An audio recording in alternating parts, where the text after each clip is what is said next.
Good morning, everyone. Welcome to day 13 of the Lent Devotional series. Today, we're going to discuss Matthew chapter 7, verses 13 to 27.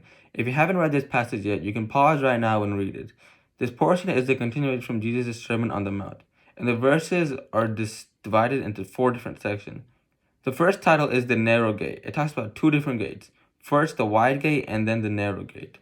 The wide gate has an easy road, and many people take it, but it leads to destruction, while the narrow gate has a hard road, which only a few people find, and it leads to life. You can choose a worldly life, which is easy, but be on your way to destruction, through the wide gate. Or, instead, you can choose to live a Christ-like life, which is a challenge, but you can be on your way to eternal life through the narrow gate. The second portion's title is A Tree and Its Fruit. Jesus is using a parable to teach how to recognize false prophets. He's saying you can recognize false prophets by their fruits.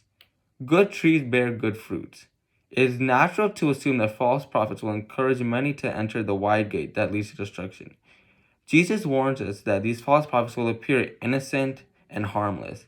They will come to you in sheep's clothing, but their appearance is deceptive and their effect is deadly. The third portion's title is Concerning Self-Deceptions. This portion is a reference to Judgment Day. It appears that there are many believers who perform good deeds in God's name, but they did it for their own glory and showing off to the other people. Every good deed in God's eyes is like dirty rags. It means nothing to him. On Judgment Day, those who do not do the will of God, Jesus will say to them, "I will never know you. Go away, you evildoer." The fourth title is Hearers and Doers. Nearly every aspect of the house of the wise man and the foolish man are identical. The houses are the same. The rain falls on them the same. The floods rise against them the same. And the winds blow against them the same. The only difference between the 2 houses are their foundation and their endurance.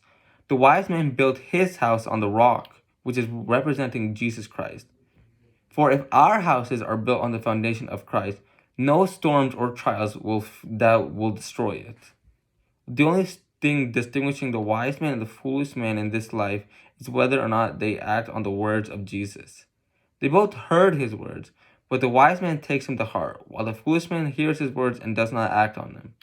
So during this Lent season, and in life in general, we should be doing everything according to God's will. We should bear good fruit and try our hardest to find the narrow gate for eternal life. Happy Friday, and may God bless you all.